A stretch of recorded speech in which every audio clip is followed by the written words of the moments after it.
하나님 말씀은 신약성경 누가복음 14장 1절에서 6절까지입니다. 신약성경 119쪽에 있습니다. 누가복음 14장 1절에서 6절까지 함께 읽겠습니다. 안식일에 예수께서 한 바리새인 지도자의 집에 떡 잡수시러 들어가시니 그들이 엿보고 있더라. 주의 앞에 수종병 든 한 사람이 있는지라. 예수께서 대답하여 율법 교사들과 바리새인들에게 이르시되 안식일에 병 고쳐주는 것이 합당하냐 아니하냐. 그들이 잠잠하거늘 예수께서 그 사람을 데려다가 고쳐 보내시고 또 그들에게 이르시되 너희 중에 누가 그 아들이나 소가 우물에 빠졌으면 안식일에라도 곧 끌어내지 않겠느냐 하시니 그들이 이에 대하여 대답하지 못하니라. 아멘. 잠시 기도합니다. 진리의 영이신 성령님, 이 시간 말씀으로 저희들을 새롭게 하시고 하나님 자녀 되게 하시고자 하시는 하나님의 거룩한 이들이 주의 은혜로 참여한 모든 이들에게 동일하게 역사할 수 있도록 은혜를 내려 주시옵소서. 감사하며 예수님의 이름으로 기도하옵나이다. 네, 주님의 이름으로 거룩한 주일 예배에 참여하신 여러분 모두를 또 인터넷으로 함께하고 계신 모든 지체들에게도 동일한 은혜가 주어지기를 축복합니다. 예, 오늘 설교의 제목은 내은남죄입니다. 예, 요즘에 많이 사용되는 말, 내로남불이라는 말이 있지 않습니까? 내은남죄. 그러니까 내게 일어나면 내게는 은혜고 남에게는 죄가 되는. 사실 이 내로남불이라는 말과 내은남죄가 뭐가 다르냐면 이 내로남불의 관점은 죄에 있어요. 똑같이 죄를 짓는데 내가 죄를 지으면 그럴 수 있는 거고 다른 사람이 죄를 지으면 그럴 수 없는 거다, 이런 의미가 있고, 내은남죄라고 하는 것은 초점이 은혜에 있습니다. 은혜가 나에게 일어나면 은혜가 되고 또 다른 사람에게 그 은혜가 일어나면 문제가 있고, 이것을 내은남죄라고 하는 거죠. 해마다 2001년에서부터 교수신문에서 이제 전국에 있는 교수들 가운데 한 600~700명을 대상으로 해서 조사를 합니다. 그래서 한 해를 마무리하면서 사자성어로 올해 우리나라가 어떠했는지를 이야기해 주십시오. 그래서 연말이 되면 이제 발표를 해요. 그래서 작년에 이제 그 교수신문에 보니까 1등으로 이제 일본어로 딱 올랐던 것이 이제 내로남불입니다. 이게 이제 이걸 한자로 하면은 아시 타비 이렇게 돼요. 아시, 나는 옳고, 타비, 다른 사람은 틀리다. 아시 타비. 그 다음에 2등이 두 번째가 후한무치였습니다. 얼굴이 두꺼워서 수치를 모른다, 이런 뜻이죠. 그러니까 부끄러운 것을 모르는, 그러니까 죄를 짓고도 부끄러운 줄 모르는, 그게 작년을 규정하는, 어쨌든 교수라고 하는 분들은 그래도 이 시대의 지성인들이고, 그래도 양식이 있는 사람들이기 때문에, 또 분별력이 있기 때문에 2020년이 우리나라가 그렇게 아시타비 후한무치라고 하는 이런 규정이 있었던 것은 참으로 마음 아픈 일이죠. 근데 오늘 우리가 보고 있는 이 성경 말씀을 보면 바로 이제 안식일에 병 고치는 문제입니다. 이것이 계속 시비거리가 돼요. 그런데 정말 여기서 이 바리새인들이 그동안, 또 바리새인뿐만 아니라 종교 지도자들이 그동안 예수님에게 보였던 태도, 예수님이 하신 일은 다른 거 없습니다. 잘못한 거 없습니다. 해를 끼친 것도 없습니다. 살리고요, 도와주고요, 병 고쳐주고요, 귀신 쫓아냅니다.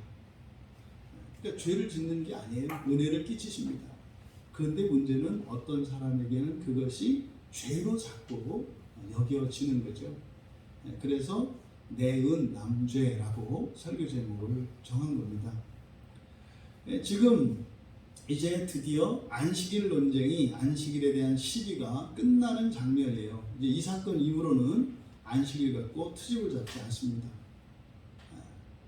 근데 지금 이 본문을 좀 우리가 살펴보면 1절에 안식일에 예수께서 한 바리새인 지도자의 집에 떡 잡수시러 들어갔다, 뭐 이렇게 되어 있습니다만, 성경에서, 원문에서는 이것이 돌발 상황이었다는 것을 이야기해요.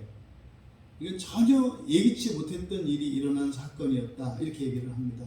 그러니까 예수님께서 한 바리새인의 지도자 집에 들어가신 사건 자체가 이것이 예상할 수 없었던 돌발 상황이었다. 누가가 깜짝 놀란 겁니다. 이것은 갑작스러운 상황이에요. 그러니까 예고 없이 그냥 들이닥치신 겁니다. 종종 뒤에 이제 7절 이하에 이제 청함받은 자들에 대한 이야기가 나오기 때문에 이것을 예수님이 초대받은 것으로 이렇게 연결지어서 설명을 합니다만, 1절에 분명히 헬라어 원문에서는 갑작스럽게 일어난 일이라고 이야기하고 있어요. 그러니까 예수님께서 갑자기 바리새인의 지도자의 집에 들이닥치신 거예요. 갑작스럽게 들어온 겁니다. 이거는 제자들도 예상할 수 없었고 심지어 그 집 주인들도 예상할 수 없었던 일입니다. 그때 이제 예수님이 들어갔을 때 그들이 엿보고 있더라 그래요. 여기서 엿보고 있다라고 하는 이들과 그 지도자들과 2절에 보면 그 주의 앞에 수종병 든 한 사람이 있었더라. 그래서 예수님이 문을 열고 안으로 들어가셨을 때 두 가지 상황이 있는 겁니다. 아픈 사람이 하나 있었고 깜짝 놀라는 그 바리새인들, 이렇게 있었던 거죠. 그러니까 누가는 이 둘을 지금 대조시키고 있는데 특별히 수종병 있는 사람에게 초점을 맞춰요. 그래서 2절의 앞에는 이두, 그러니까 보라라는 말이에요. 그래서 이 보라라고 하는 말은 그 주의를 집중시키기 위해서 환기시키는 말이에요. 그러니까 이 두 사람들, 두 그룹, 두 환자와 그 바리새인들 중에 누가는 수종병 환자에게 초점을 맞추고 있습니다. 그런데 그러니까 이 사건을 통해서 갑자기 예수님께서 한 바리새인 지도자의 집에 들어가셨는데 그 주인들은 초대하지도 않았고 그리고 전혀 예상하지 못했었고 다만 거기에 한 아픈 사람이 있었다. 지금 누가가 무슨 이야기를 하려고 하는 것인지 아시겠죠? 이 말로는 떡 잡수시러 들어가셨다 그래요. 떡 잡수시러. 그러니까 명목은 무엇이었어요? 떡을 잡수기. 그러니까 식사하러 들어가셨다 이 말이에요. 식사하러. 명목은 식사였습니다. 하지만 누가는 실제 목적은 누구였다? 수종병 든 사람이었다라고 이야기하고 있는 거죠. 근데 문제는 지금이 안식일입니다. 안식일입니다. 그리고 그 수종병 든 자가 그 집의 가족인지 아니면 바리새인 지도자들 중에 한 사람인지 분명하지 않아요. 하지만 중요한 것은 뭡니까? 그 어느 바리새인 지도자의 집에 수종병자가 있었다는 게 핵심이에요. 그럼 여러분, 바리새인의 집은요 거룩한 집이에요. 사람들이 생각하기에. 그러니까 가족이 되었든 아니면 다른 바리새인이 되었든 이것은 매우 수치스러운 일이고요. 드러내놓기 어려운 일입니다. 그런데 예수님께서 바로 그 수종병자를 보기 위해 들어가셨다는 거죠. 그리고 나서 예수님께서 그들에게 말씀을 하십니다. 율법교사들과 바리새인들에게 이르시되 안식일에 병 고쳐주는 것이 합당하냐 합당하지 않느냐. 지금 예수님이 여기서 물으시는 이 질문의 의도는 다 알죠. 왜요? 그 자리에 식사하러 오셨다고 예수님이 들어오셨는데 바리새인들이 깜짝 놀란 겁니다. 그러니까 여기에 꽤 많은 사람들이 모여 있었던 것 같아요. 그런데 식탁에 자리에 앉으셨는데 거기에서 식사를 하시는 게 아니라 그 수중병 든 자를 보시더니 예수님이 오늘이 안식일인데 내가 병을 고쳐도 되겠느냐라고 물으신 거죠. 그럼 여기 있는 사람들은 다 누구에 대한 이야기인지 알아요. 그 사람이 지금 수종병 든 사람이 집 주인의 가족이든지 아니면 이들의 동료이든지 매우 각별한 사람이고 아끼는 사람이에요. 그러니까 그 사람의 병을 고쳐도 되겠는가라고 예수님께서 물어보신 겁니다. 여러분, 그런데 이 예수님의 이런 질문을 만약에 여러분이 받으셨다면 뭐라고 하시겠어요? 여러분 같은 경우 뭐라고 하시겠어요? 예, 네라고 했을 거 아니에요. 그러니까 여러분들은 바리새인만큼은 못 되는 거예요. 바리새인들이 네라고 대답하지 못했던 이유는 뭡니까? 그날이 안식일이었기 때문에. 안식일이었기 때문에. 근데 그들의 진심은 뭐예요? 네죠. 그런데 그들이 알고 있는 이 안식일 계명에 따르면 네라고 하면 안 되는 거죠. 이게 지금 바리새인들의 입장입니다.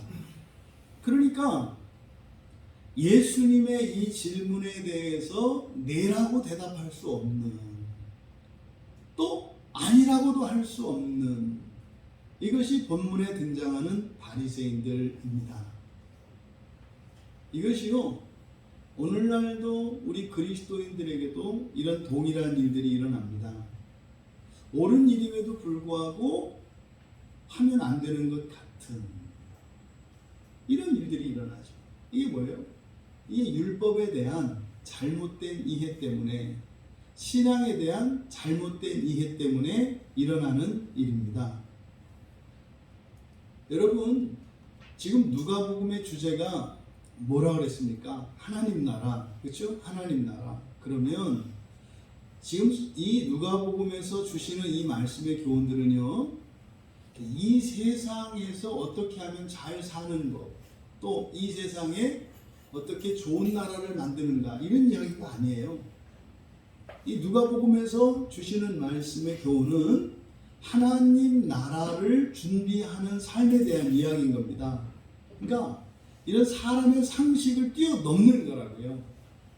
상식을 뛰어넘는, 그저 사람이 아니라 하나님 자녀가 되는 것이 무엇인지, 그래서 하나님 자녀 되는 것, 하나님 나라에 들어가는 것을 목표로 주시는 말씀이에요.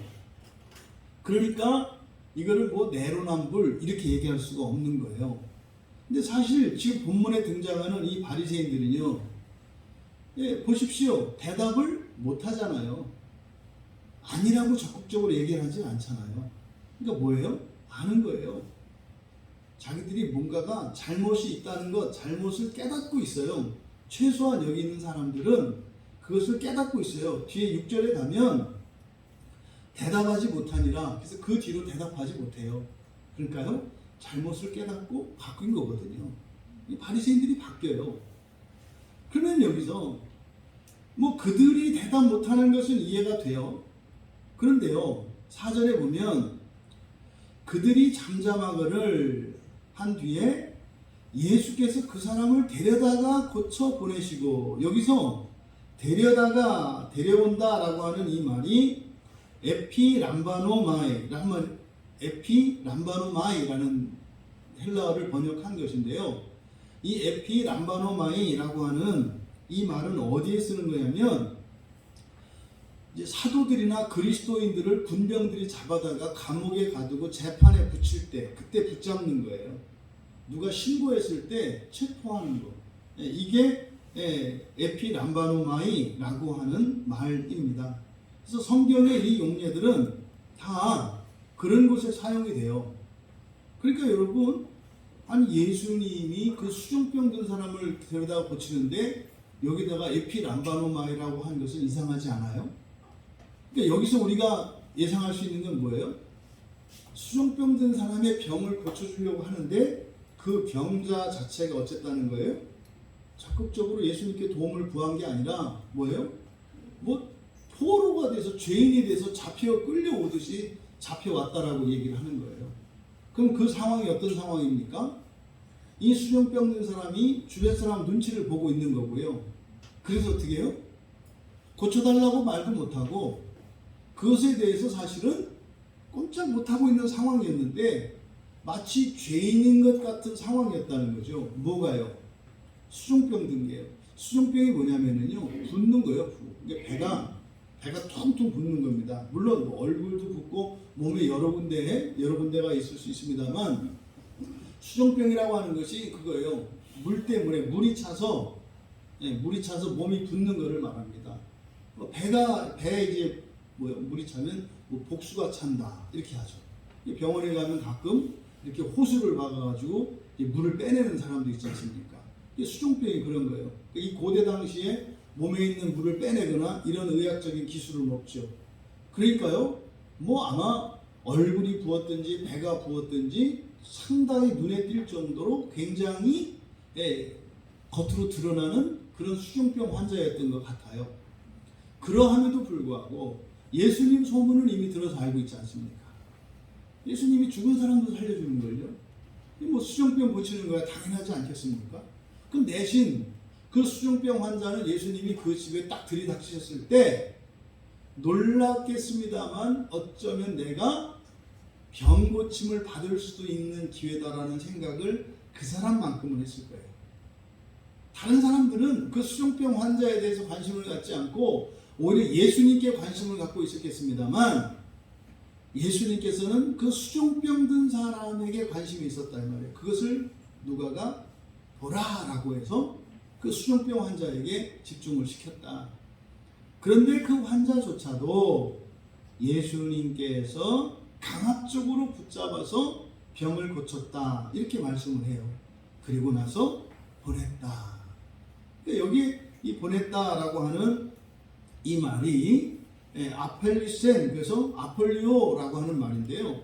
아폴리오라고 하는 말은 의무나 책임으로부터 완전히 풀려나는 것을 말해요.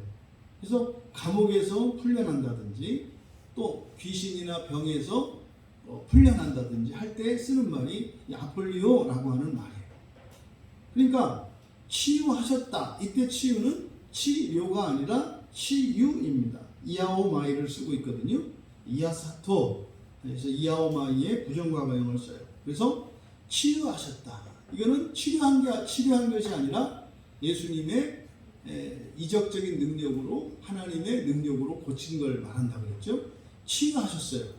그런데 다시 보내셨다라고 하는 것은 바로 병에서 고침받은 것을 말하는 것이 아니라 그가 가지고 있었던 마음의 모든 짐들, 또 율법의 구속, 이 모든 것으로부터 자유케 된 것을 의미하는 거죠.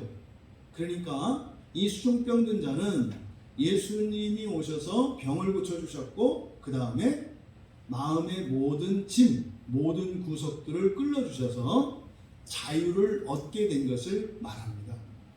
여러분 생에 이런 일들이 계속 일어나기를 바라요. 지난주에도 우리가 구원의 세 차원에 대해서 생각을 나눴지 않습니까?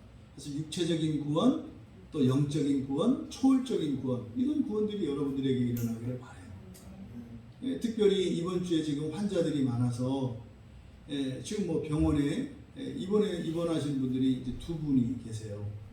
그래서 내일 그리고 내일 모레 이렇게 이제 수술을 하시게 되는데 정말 하나님께서 그 수술 가운데 함께 하셔서 육체적인 구원을 경험할 수 있게 되길 바랍니다. 그래서 그걸 통해서 단지 육체적인 유익을 얻을 뿐만 아니라 그것을 통해서 영적인 구원이 일어나는 것도 깨달으시고 또 그걸 통해서 초월적인 구원도 소망하게 되는 일들이 일어나기를 바라요. 그것은 여러분들에게도 동일하게 그런 일이 일어나기를 바랍니다. 수종병 들었습니다만 예수님이 오셔서 육체의 병을 고쳐주셨고 또 그뿐만 아니라 마음의 자유를 주셨습니다. 그리고 나서 예수님께서 다시 또 질문을 하세요. 다시 또 질문을 하시는데 만약에 너희들의 아들이나 소가 우물에 빠졌다면 안식일이라도 곧 끌어내지 않겠느냐. 여기서는 끌어내느냐 끌어내지 않느냐가 아니라 곧이 중요해요. 곧. 곧바로. 내 아들이나 내 소가 빠졌다면 즉시 구하지 않겠느냐. 안식일이든 뭐든 할 것 없이. 그래서 여기 초점은 곧이에요. 곧바로. 어려움을 당하면 곧바로 구하지 않겠느냐. 이에 대해서 그들이 대답하지 못했다. 드디어 안식일 논쟁이 끝나고요. 안식일에 대한 시기가 종식된 것을 나타내요. 여러분, 왜 이런 일이 일어나요? 자꾸 하나님의 말씀을 가지고요. 또 여러분들이 예수를 믿는 이 신앙을 가지고요. 자꾸 사람처럼 살려고 해요. 자꾸 세상 사람 사는 것처럼 살려고 해요. 그러니까 뭐예요? 자꾸 도리 타령을 한다고요. 그리스도인이 돼가지고 그러면 돼? 사람이 돼가지고 그러면 돼? 사람은 그래도 돼요. 원래 그런 거예요. 사람이 못할 일이 뭐가 있습니까? 예? 선한 일도 할 수 있고 악한 일도 할 수 있는 게 사람이에요. 잘할 수도 있고 못할 수도 있는 게 사람이에요. 원래 그래요. 그런데요, 여기서 지금 바로 이 바리새인들이 넘지 못했던 그 한계, 뭐냐면 자꾸 사람으로 살려고 하는 거예요. 그러니까요, 옳고 그른 시시비비를 가리려고 하고요, 더 좋고 덜 좋은 이런 것들을 이 세상에서 가르려고 해요. 중요한 건 뭐예요? 여러분들이 하나님 자녀 되는 거예요. 하나님 자녀는 뭐예요? 사람을 초월하는 존재 아닙니까? 이게 초월적 구원 아닙니까? 그러면 사람을 능가해야 되지 않겠어요? 근데 우리는 그럴 수는 없어요. 그런데 무엇부터 그래야 돼요? 우리의 생각부터 그럴 수 있어야죠. 그런데 이들은요, 안식일에 매여서 이 안식일 계명, 말하자면 율법이죠. 율법에 매여서 율법 아래에 있어서 율법 때문에 오히려 생명을 구속당하고 자유를 박탈당하는 이런 일들이 있다는 거예요. 예수님이 오셔서 물어봤을 때 전부 사실은 이들이 해야 되는 대답은 예였어요. 예. 지금 수정병 든 자가 가족 중에 있는데, 여러분 친구 중에 있는데 안식일에라도 고쳐주십시오 해야 되는 거 아니에요. 그런데 못해요. 왜요? 율법 아래 매여 있기 때문에. 그러니까 바울 사도께서 갈라디아서 4장 21절에서 유대인들은 자꾸 율법 아래 있으려고 하는 사람들이다, 이렇게 얘기를 해요. 고린도전서 9장 20절에서도 율법 아래 있는 사람들이라고 해요. 율법 아래 있는 사람들. 혹시 여러분 중에 율법 아래 있는 분들이 없으십니까? 만약에 여러분 가운데 율법 아래 있다면 정죄하고요, 판단하고요, 시시비비를 따지기를 좋아할 겁니다. 이게 율법 아래 있는 사람들의 특징이에요. 그러면 율법을 초월해 있는 사람들은요, 옳고 그런 것을 따지는 것이 아니라 선한 것이냐 악한 것이냐를 따져요. 선한 것이냐 악한 것이냐. 선한 일은요 하는 거죠. 악한 일은 안 하는 거죠. 여러분, 율법 왜 그 신약 성경에서 율법에 대해서 경계하고 경고를 합니까? 율법을 가지고 자꾸 사람의 일로 만들어버리기 때문에 그래요. 율법을 가지고, 여러분, 성경에 있는 율법이나 모든 민족들이 가지고 있는 도덕 규범이나 다를 게 없어요. 그런 의미에서 무엇은 하면 안 되고 무엇은 해야 되고 이것을 율법으로 안다면, 말씀드렸잖아요. 왜 이스라엘 백성들에게만 하나님의 말씀을 주고 우리 한민족에게는 말씀을 안 주셔서, 예? 뭐 4,000년, 2,000년 전에 왜 거기만 복음이 있고 여기는 복음이 없습니까? 그렇지 않다 그랬죠. 자연계시를 통해서도 하나님께서 우리들에게 복음을 주셨고 어차피 여러분의 믿음을 통해서 구원하신다 이 말이에요. 그럼 성경에 있는 율법을 자꾸 도덕이나 법으로 자꾸 생각을 해요. 여러분, 원래 율법은 왜 주신 거예요? 하나님을 사랑할 수 있도록 주신 거예요. 율법은요, 하나님을 사랑하는 법이에요. 하나님을 사랑하는 법.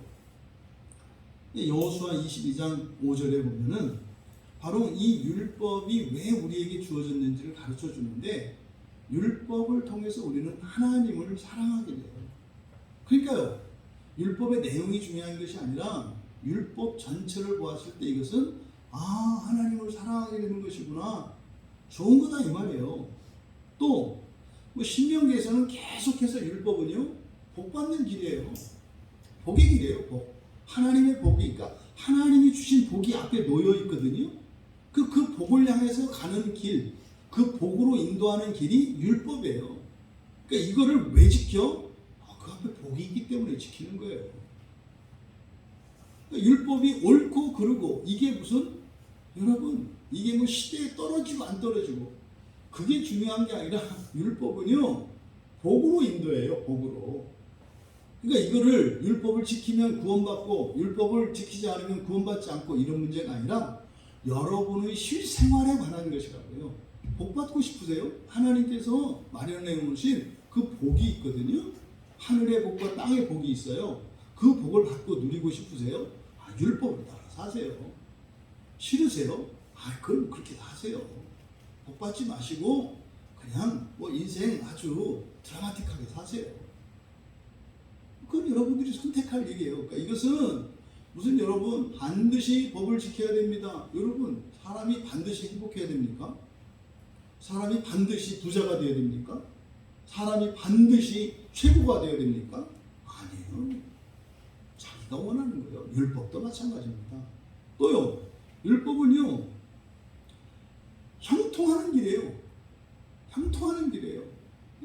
여호수아 1장 7절과 8절에 보면은 뭐 하나님의 말씀을 이 율법을 따라 지키면요 형통해요. 일이 풀려요. 여러분들이 새로운 사업을 시작하십니까? 그 사업 열심히 하셔야 되겠죠. 준비 잘해야 되겠죠. 다른 이들보다 더 잘해야 되겠죠. 그렇게 한다고 과연 형통할까요? 그렇지 않다는 거 다 알아요. 그렇게 되는 게 아니에요. 여러분, 그런데 여러분의 인생이 형통할 수 있는 길이 있어요. 그게 뭐예요? 율법을 따라 사는 거예요. 그 율법을 여러분 마음에 두시는 거예요. 우리 청년들, 여러분들에게 최고로 형통하는 게 뭐예요? 결혼하고 좋은 직장 갖는 거 아니겠어요? 율법을 지키세요. 그러면 된다는 거예요. 이게 성경이 말씀하는 바예요. 그렇게 했는데 안 되세요? 그러면 페널티를 요구하세요. 그럼 2배로 받으시겠네요. 여러분들이 율법을 따라 살았는데 여러분의 인생이 형통하지 않았어. 그러면 더 잘된 거예요. 왜요? 아니 인간사에서도 계약을 어기면 그 배상이라는 게 있잖아요. 더 큰 복이 있지 않겠어요? 중요한 것은 뭡니까? 율법이라는 것은 선한 것이고요. 우리에게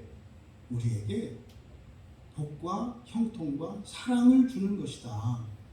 그런데 문제는요, 이 율법이라는 것이 쓰기에 따라 달라요. 그래서 디모데전서 1장 8절에 보면은 적법하게만 쓰면 선한 것이다 이렇게 얘기해요. 율법은 적법하게만 쓰면 선한 것이다. 바꿔 말하면 율법을 잘못 쓰면 악한 것처럼 쓸 수 있어요. 지금 당장 이 누가복음에 등장하는 바리새인들을 보세요. 안식일 계명이라고 하는 이 율법이 얼마나 많은 사람들을 죽였겠냐고요. 왜요? 이 사람들은 안식일에는 절대로 어려움에 처해 있는 사람들을 도와주면 안 되는 것이 하나님의 뜻이라고 생각했다고요. 여러분 기억나시죠? 예루살렘에서 여리고로 내려갈 때 그 강도 맞는 사람이 거의 반 죽은 상태로 길거리에 널브러져 있는데 도와주지 않잖아요. 왜? 율법 때문에. 그러니까요, 이때 당시에 율법 때문에 얼마나 많은 사람들이 고통을 겪고 사실은 어쩌면 죽어갔는지도 몰라요. 어저께 가슴 아픈 일이 있었죠. 그제 그 이천에서 어느 물류업체 창고에서 불이 났는데, 그죠? 그 대장, 참 기가 막힌 일이죠. 그거는요 불가항력이었잖아요. 구하러 들어갈 수가 없었잖아요. 그죠? 근데 제가 그 현장에 있지는 않았습니다만 분명히 그 부하들, 그 동료들 중에서는 불 속으로 뛰어들려는 사람이 분명히 있었을 거예요. 저라도 아마 뛰어들려고 했을 거예요. 분명히 뛰어들려고 했을 거예요. 왜요? 아니 우리 구조대장, 우리 대장이 안 나왔는데 그거 어떻게 그만둬요? 산소통에는 50분밖에 버티지 못할, 산소는 50분밖에 버티지 못하고 나올 줄 알았는데 안 따라 나온 거 아니에요. 그걸 알고 어떻게 있어요? 그럼 산소통 하나 들어주고 방화복 입고 좀 위험은 하겠지만 뛰어 들어가려고 하지 않았겠어요? 근데 막았을 거예요. 누군가가. 뭐 결과는 장담할 수 없습니다만 사실 여러분 그리스도인이라면 어떻게 해야 돼요? 산소통 하나 더 들고요. 방화복 입고 불 속으로 뛰어 들어가야 되는 거예요. 근데요, 사람의 생각으로는요, 들어가면 안 돼요. 왜요? 위험하니까. 여러분, 사는 것은 선하고 죽는 것은 악한가요? 이게 사람의 생각이에요. 이게 사람의 생각이에요. 살면 선한 것이고 죽으면 악한 것이다. 이게 사람의 생각이에요. 근데요, 하나님 자녀들의 생각은요, 그걸 능가하죠. 어떻게 사느냐, 어떻게 죽느냐가 더 중요해요. 어떻게 사느냐, 어떻게 죽느냐가 더 중요한 거지, 오래 사는 게 중요하지 않다는 거예요. 여러분, 율법뿐만 아니라 우리들이 가지고 있는 고정관념과 사고방식들이 있어요. 이것이요, 우리들로 하여금 선한 일을 행하는데 방해가 되는 그런 것이어서는 안 된다. 그건 잘못된 거다. 그러니까 지금 이때 당시에 바리새인들이 그러했던 겁니다. 지금 여러분들 중에 정말로 누가 뭐 아들이나 소가 우물에 빠졌으면 뭐 이것저것 따지지 않고 그 즉시 구해주지 않겠습니까? 그런데 유독 기독교인들 안에는 이런 일이 일어난다고요. 이해할 수 없는 일이 기독교인들에게는 일어나요. 종교적인 명분 때문에 남을 도와주는 일들을 하면 안 되는 것 같은 일들이 일어나요. 이게 아주 고질적인 병폐예요. 구약 백성들뿐만 아니라 이때 예수님 당시에 초대교회가 아니라 예수님 당시에 이런 바리새인들이나 하나님을 섬기는 종교 지도자들이 가졌던 것뿐만 아니라 이런 고질적인 일들은 계속되어 와요. 계속되어 와요. 오늘날도 마찬가지예요. 기독교인이기 때문에 그렇게 하면 안 된다고 하면 여러분 뭐 얼마든지 그런 사례들은 찾아볼 수 있어요. 네? 스님이 다치면 도와주면 안 되나요? 네? 무당이 여기 오면 안 되나요? 근데 맺히는 일들이 일어나잖아요. 왜? 종교의 이름으로. 왜? 무당은 귀신을 섬기는 사람이니까. 네? 여러분들이 얼마나 종교의 이름으로 사람을 정죄하고 세상을 판단하고 있는지 여러분 스스로를 점검해 보셔야 돼요. 매우 잘못된 겁니다. 그게요? 그게 내연남죄예요. 내연남죄. 다른 게 내연남죄가 아니라. 내가 교회에 와서 예배드리는 것은 은혜고, 예? 다른 죄인이나 어떤 사람이 오는 것은 저건 죄된 일이고, 왜요? 예배를 더럽히는 일이다. 뭐 그런 것 뿐입니까? 여러분? 그럼 여러분들이 이렇게 반드시 앉아서 예배를 드리는 건 괜찮고, 제가 우리 교회 옛날 일을 생각하면 우리 교회 발달장애가 있는 한 청년이 왔었어요. 성찬이라고 하는 청년이 왔었어요. 그 녀석을 잊을 수가 없어요. 그럼 예배 중에도 이상한 행동이라 이런 걸 하거든요. 막 싫어해요. 눈에 보일 정도로. 그거죠. 이 거룩한 예배를 방해한다 이거죠. 거룩한 예배를 방해한다 이거예요. 그럼 어떻게 돼요? 그럼 발달장애 있는 사람들은 교회하면 안 되는 거죠. 아니면 따로 그 사람들끼리 모여서 이렇게 해야 되는 거죠. 여러분 어떻게 그런 생각을 해요? 근데 여러분들의 삶 속에서 한번 가만히 들여다보시라고요. 특히 부모 세대들이 자녀들을 향해서 가지는 판단들이 있어요. 네? 옛날 우리들도 어렸을 때 뭐 그렇게 뭐 불량스럽지 않더라도 뭐 이렇게 약간 뭐 교복 가지고 장난을 치거나 머리카락 길이를 가지고 약간 그 모험을 하는 이런 일들이 있지 않았어요? 네? 남성들은 뭐 3mm였어요. 3mm. 그것도 잽니다. 자로. 그럼 또 그거 해가지고 3.5mm라고 자랑합니다. 애들한테.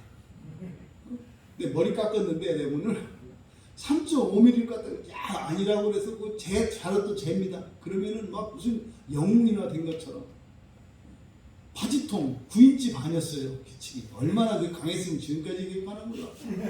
바지통 길이가 9인치 반이었어요. 넘으면은 이거는 이제 이렇게 찢어버려요 선생님이. 이 교칙 위반이니까. 네? 그럼 또 이제 그거 10인치 딱 하면은 나팔바지 됐다고 또 자랑하다가 이제 걸려갖고 뒷게 맞고 바지 찢어먹고 가서 바지 또 다시 사고 뭐 이런 거 있었어요.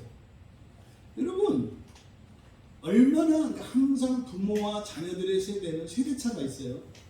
문화의 장벽이 있고요, 사고의 변화가 있고요, 의식의 변화가 있어요. 그래서 뛰어넘지 못하는 무엇이 있습니다. 그래서 부모들이 정죄하면 안 돼요. 자녀들을 정죄하면 그 부모는 뭐가 돼요? 네, 지금 청소년들은 다 대답했는데 부모들은 가만히 있는 거예요. 무슨 말이냐. 그런 걸 꼰대라고 해요. 애들은 다 하는데 부모는 몰라. 네, 이런 게 있죠. 이런 게. 여러분, 여러분들이 가지고 있는 어떤 기준을 가지고 여러분 자녀들이나 여러분 주변에 있는 누군가를 정죄하거나 판단하지 마세요. 그리고 여러분들이 모르는 다른 게 있어요. 더더군다나 하나님의 말씀을 가지고도 그런 일들이 있었다. 근데 안타까운 것은 오늘날도 율법을 가지고 이런 일들이 있다. 뭐 이렇게 하면 된다. 이렇게 하면 안 된다. 뭘 또 되고 뭘 안 돼요. 자기는 자기 하고 싶은 대로 다 하면서. 중요한 것은 뭐예요? 선한 일이냐 악한 일이냐. 선한 일이냐 악한 일이냐. 그리고 율법은요 선을 위해서 우리에게 주어진 것이라는 것을 여러분들이 기억하셔야 돼요. 그러니까 지금 이 바리새인들의 심리 상태 이걸 이제 제가 내은남죄라고 한 것인데 최소한 이 사람들은 염치는 있었다. 그거는 알았다. 부끄러운 줄은 알았다. 그래서 저는 여기서 바리새인들에 대한 소망을 봐요. 아, 그렇게 목숨 걸고 예수님을 핍박하던 안식일 문제를 이 사람들이 내려놨구나. 이게 마지막 6절에 대답하지 못했다 이렇게 되어 있습니다만 대답할 힘이 없었다. 그대로 직역하면 13장 24절에 나온 것처럼 번역할 때 그렇게 했잖아요. 그러니까 대답하지 못했다라고 하는 것은 대답할 힘이 없었다. 대답할 권세가 없었다. 그러니까요. 그게 바뀐 거예요. 그런데 아쉬운 것은 회개했다는 말은 없어요. 그래서 고쳐지긴 고쳐졌는데 이게 완전히 고쳐진 건 아니까. 여러분, 지금 이 말씀은요 아주 간단한 사건이에요. 우리가 보기에는. 근데 사실은 의외의 사건이고 여기서 우리가 생각할 내용들이 굉장히 많습니다. 예수님께서 갑자기 들어간 사건, 들어간 집이 어디입니까? 바리새인의 집이에요. 또 초대도 안 받았는데 들어갔어요. 그리고 원하지도 않는 수종병 병자를 고쳐요. 그러니까 여러 가지 질문들이 나올 수 있다고요. 그래서 제가 이 본문에서 4가지 질문을 좀 해봤어요. 첫 번째로 왜 예수님께서는 안식일에 그 바리새인들의 지도자 중에 한 사람에 왜 들어가셨을까? 뭐 믿고 들어가셨을까? 알잖아요. 지금 앞에서도 이 사람들이 예수님을 죽이려고 하는 그 사의까지 드러낸 사람들 아닙니까? 그런데 거기를 왜 들어가냐고요. 그러면 공변당할 수도 있잖아요. 근데 들어갔던 이유는 뭐예요? 유대 사회에서는요, 자기 집을 방문한 손님을 환대해야 할 의무가 있어요. 절대로 유대 사회에서는 지금도 마찬가지예요. 무슬림들도 그래서 터키나 이런데 여자 청년들은 안 되고 위험하기 때문에 남자 청년들은 이런 무슬림 지역을 배낭여행 같은 거 하셔도 좋아요. 무슬림 사회는 아직도 그 구약의 전통이 지켜지고 있어요, 대부분. 그래서 그냥 배낭 들고 하룻밤 쉬어가게 해주세요. 그러면 그들은 종교적으로 손님을 잘 환대해야 할 의무가 있어요. 그게 이제 구약의 전통을 따르는 거거든요. 유대인들에게는 그런 전통이 있어요. 그래서 의무가 있어요. 집에 찾아가면. 물론 보통 같으면 찾아가지 않죠. 근데 찾아가면 환대해야 될 의무가 있어요. 이게 뭐예요? 이게 교회에서 지켜지는 전통이에요. 교회는 누구도 거부할 수 없어요. 교회는 누구나 들어오면은요, 교회는 어떻게 해야 돼요? 어서 오세요 하고 환대해야 되는 거예요. 근데 이 전통이 우리나라에서 깨졌죠. 신천지는 아웃 이렇게 했잖아요. 또 이러면 내 신천지 편드는 것 같아요. 신천지 편드는 게 아니라 누구라도 교회는 올 수 있는 거예요. 그럼 왜 구약에 이런 전통이 있었느냐? 이것은 창세기 18장과 19장에 보면은 18장에서는 아브라함이, 그리고 19장에서는 롯이 천사를 영접하잖아요. 근데 이게 사람이에요. 천사였지만 사람으로 보인다고요. 그래서 창세기 18장과 19장에 아브라함과 롯이 천사를 영접한 이 사건으로부터 여기에서 기인해서 집에 찾아오는 손님은 누구로 동일시해요? 천사로 동일시해요. 집에 찾아오는 손님. 그래서 손님은 내가 좋고 싫고가 없어요. 그러니까 내가 선택하는 게 아니에요. 요즘에는 부모님들도 자식 집에 가려면 허락받고 가야 되잖아요. 너무 다르죠? 이거 그냥 손님도 아무 집에나 들어갈 수 있는 건데, 이제는 부모가 자식 집에 갈 때도 전화를 통보하고 추인을 받은 다음에 가는 이상한 세상이 됐죠. 그러니까요, 천사들은 드나들 일이 없을 것 같아요. 다 끊어놨으니. 그러니까 예수님은 바로 유대의 관습을 따라서 간 거죠. 그러니까요, 맞아들일 수밖에 없어요. 그러니까 예수님을 죽이고 싶어하던 바리새인들조차도 예수님을 내친 것이 아니라 식탁에 초대를 했고, 그리고 어떻게 했어요? 음식을 대접했고요. 그리고 계속 지켜만 보고 있었던 거예요. 도대체 저 사람이, 저자가 여기에 왜 왔는가? 이게 뭔 일인가? 그러니까요, 또 그 유대의 전통을 따르긴 따라야 되는데 뭐 상황이 그렇지 않던 거죠. 그래서 예수님이 바로 그 유대의 전통을 따라 들어간 거였었다. 그런데 사실 들어간 목적은 뭐였다? 수종병 환자를 고치기 위한 것이었다. 근데 그 수종병 환자는 원하지 않는 사람이에요. 원하지 않는 사람인데도 그 사람을 고치기 위해서 위험을 무릅쓰고 그 집에 들어갔다는 사실. 이것은 우리들의 삶을 좀 점검해보고 적용을 해야 될 필요가 있습니다. 또 두 번째 질문. 그럼 예수님이 딱 들어오셨어요. 근데 그들이 예수님을 왜 엿보고 있었나? 왜 엿보고 있었을까? 그건 그거겠죠. 의도를 알 수가 없었던 거였겠죠. 아니, 밥 먹으려면 그 예수님을 정말로 환대할 집들도 많은데, 우리가 그렇게 예수님을 반기지 않는다는 것을 알면서도 예수님이 오셨잖아요. 그런데 그 예수님을 가만히 엿보고 있었다. 여기서 이 엿보고 있었다라고 하는 이 말은요, 우리들에게 있어서 사실은, 여러분들 오늘 예배 이렇게 나오셨잖아요. 예배 나오셨잖아요, 이렇게. 근데 예배가 마음에 안 들어.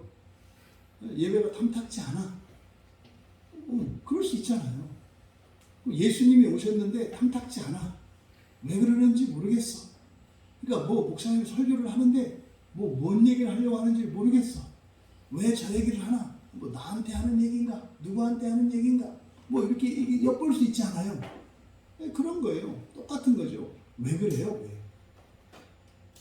그러니까 지금 예수님이 그 수종병자를 고치려고 오신 그것을 몰랐기 때문이죠. 여러분, 지금 우리가 예배를 드리는 여러 가지 목적들이 있겠습니다만, 우리 모두의 공통적인 목적이 있어요. 우리 모두가 다 병든 사람들이거든요. 몸이 병들었든지, 마음이 병들었든지, 생활이 병들었든지, 뭔가가 병들었거든요. 그런데요, 가만히 엿보고 있어요. 왜요? 내 병에는 관심이 없어요. 다른 지체들의 병에는 관심이 없어요. 그러니까요, 뭐 옛날 굿구경 가는 것처럼 어디 갔다 와요? 어디 가세요? 예배 보러 간다. 옛날에 그랬어요. 예배 보러 간다. 여러분들은 어디 가요? 그러면은 교회 가요. 또는 예배 드리러 가요. 뭐 이런 대답을 하잖아요. 옛날에는 태반 교행하는 사람들한테 어디 가요? 그러면 예배 보러 간다 그랬어요. 예배 보러 간다. 왜요? 굿은 구경하는 거거든. 그래서 예배는 구경하는 거예요. 근데 그거 바뀌는데 이게 몇십 년 걸린 거예요. 예배를 보던 사람이 예배를 드리는 사람이 되기까지 몇십 년이 걸렸어요. 여러분, 그들이 엿보고 있었다고 하는 이것을 통해서 오늘 우리들은 예배를 이렇게 엿보고 있지는 않은가? 왜 그들이 엿보고 있었다고요? 예수님이 하시려는 그 의도를 모르고 있었기 때문이다. 그러니까 우리가 예배에 참여하지 못하고 예배를 직접 하지 못한다면 주님께서 무엇을 하시려고 하는지 그것을 알지 못하기 때문이다. 이걸 우리가 알 수 있겠죠. 혹시 여러분들 가운데 이렇게 예배를 엿보는 분들이 있다면 여러분 안에 있는, 여러분 인생에 있는, 심지어 여러분 가족이든 여러분 지체들이든 누군가의 그 병을 들고 차라리 주님 앞에 서세요. 여러분 문제가 아니면 다른 누군가의 문제라도 들고 이 예배 앞에 서세요. 그리고 예수님께 그것을 구원해 주시도록, 고쳐 주시도록 그런 간절한 마음으로, 믿음으로 참여하세요.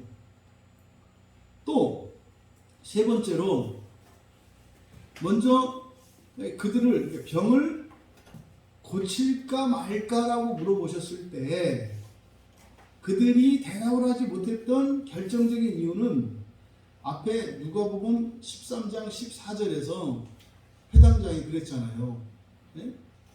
다시는 안식일에는 병 고치러 오지 마라. 그렇죠? 안식일 외에 다른 날 해라. 이게 바리새인들의 생각이거든요.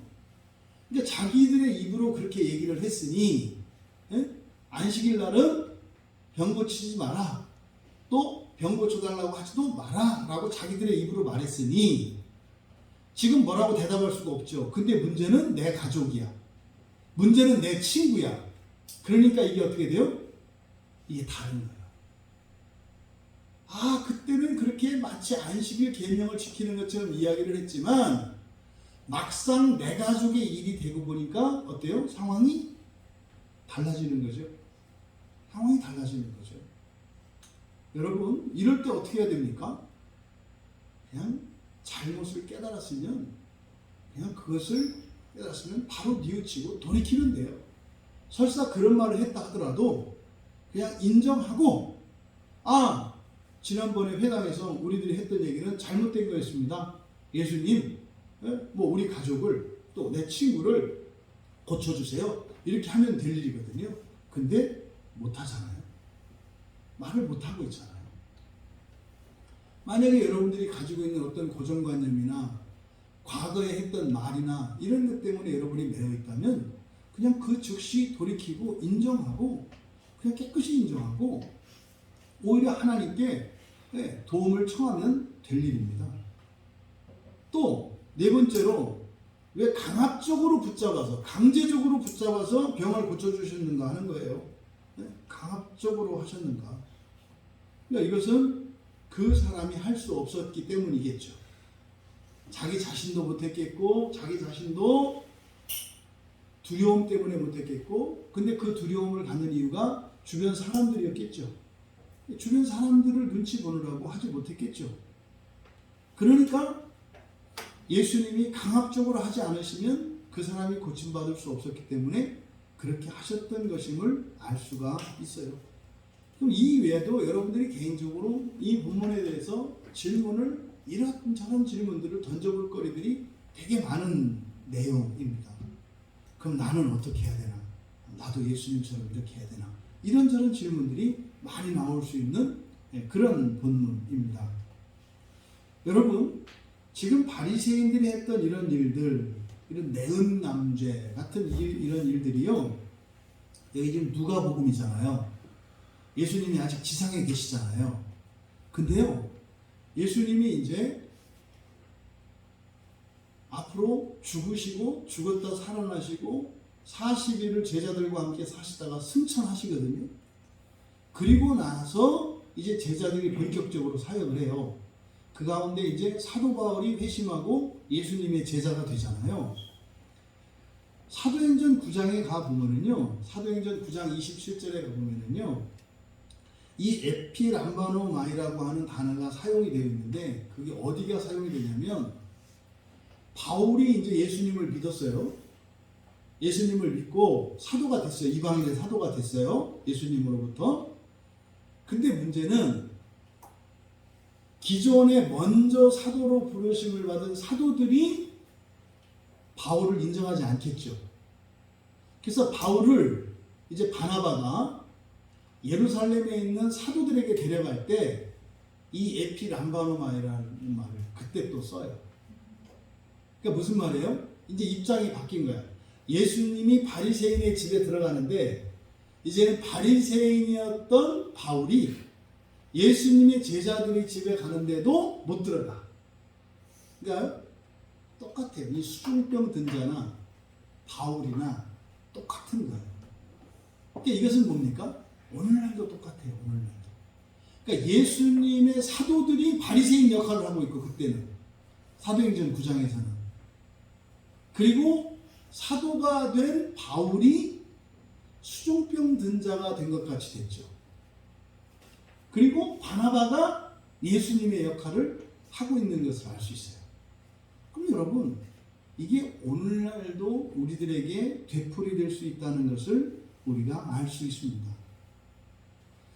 여러분들이 생활하시면서 확실히 옳은 일이라는 것을 알면서도 불구하고 뭐 교리에 매이거나 사람들의 눈치를 보느라고 주저한 적은 없는지, 또 여러분들이 선한 일, 확실히 선한 일이라는 것을 알면서도 자신의 말이나 어떤 이런 관습에 매여서 그것을 주저하거나 정죄하는 일은 없었는지, 그것을 여러분들이 한번 점검해 보셔야 돼요. 종종 그런 거 있어요. 길 가다가 어린아이가 이렇게 정말 그 노숙자에게 쪼르르 달려가서 동전 하나를 딱 주고 옵니다.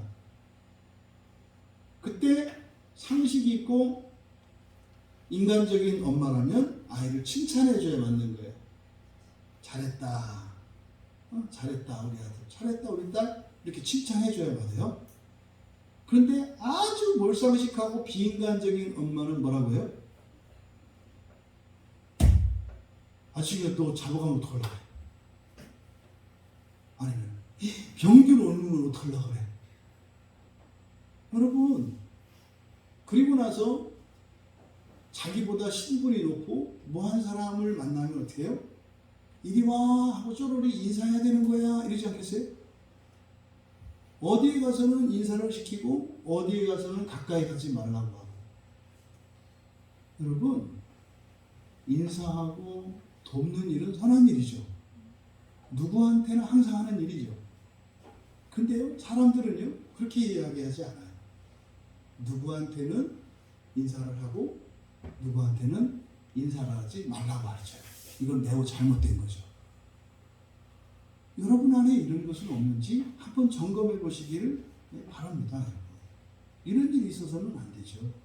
여러분, 주님께서는요 자신을 미워하고 죽이려는 자들임에도 불구하고, 또 고침받기를 원하지 않는데도 불구하고 그 수종병자를 돕기 위해서 체면도 버리시고 안전도 버리시고 그저 그렇게 무대뽀로 들어가는 것 같이 예수님께서 행동을 하셨어요.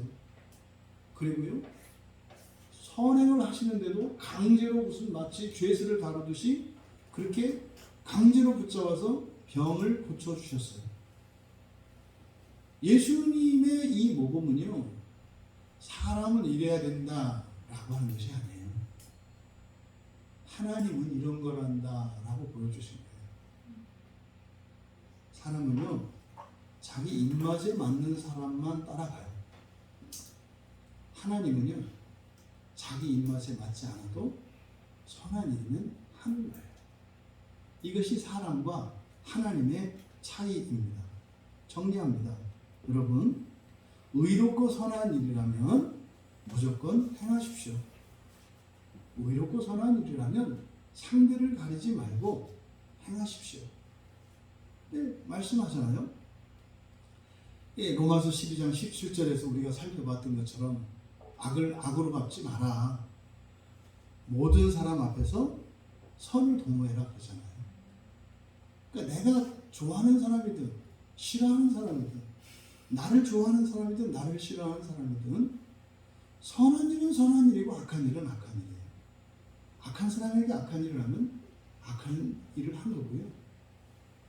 선한 사람에게 악한 일을 했어도 똑같이 악한 일을 한 거고요. 선한 사람에게 선한 일을 했거나 악한 사람에게 선한 일을 했거나 똑같이 선한 일을 한 거예요.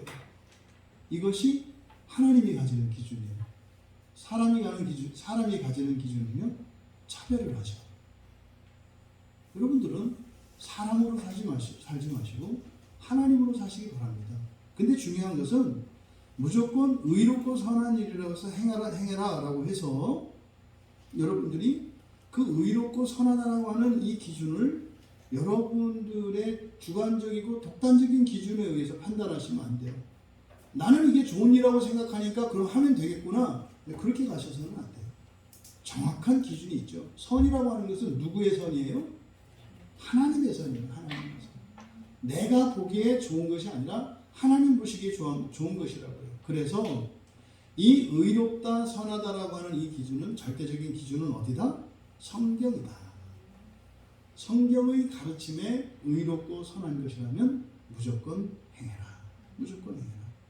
두 번째로 조심해야 합니다. 이게 의욕만 앞세울 게 아니라, 이게 돕겠다라고 하는 이런 의욕과 명분만 앞세울 것이 아니라 잘못하면 가식하고 외식하는 자가 돼요. 뭐 하면? 능력이 없습니다. 돕는 것도 능력이 있어야 돕는 거예요. 만약에 이날 이 자리에 예수님이 아니라 다른 예수님의 제자가 들어갔으면 어떻게 됐겠어요? 욕먹겠어요. 들어가서 그 수종병자 못 고쳤을 거거든요. 왜? 겁먹어가지고 이미 믿음을 잃어버려서 절대 못 고쳤을 거예요.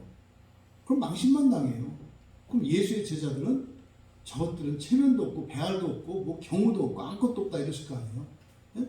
허구한 집 많은 집 내비두고 왜 하필이면 그 바리새인 그 지도자의 집에 들어가가지고 밥을 처음 얻어먹고 왔나? 뭐 이런 얘기 얻었을 거예요. 분명히. 예수님이 어디서 수종병자를 고쳤으니까 이게 해피엔딩이 되는 거지. 만약에 그것이 없이 들어갔다면 오히려 이것은 역효과였을 거예요. 그러니까 여러분 어떻게 해야 돼요? 평소에 남을 도울 만한 그런 자격과 능력을 갖추기 위해서 힘쓰시면서 하셔야 돼요. 여러분 선하고 의로운 일은 하십시오. 근데 그냥 갑자기 하는 게 아니다 이 말이에요. 평소에 그런 일을 할 수 있도록 힘쓰며 준비하며 살아야 한다. 디모데후서 3장 17절에서 우리에게 좋은 교훈을 줘요.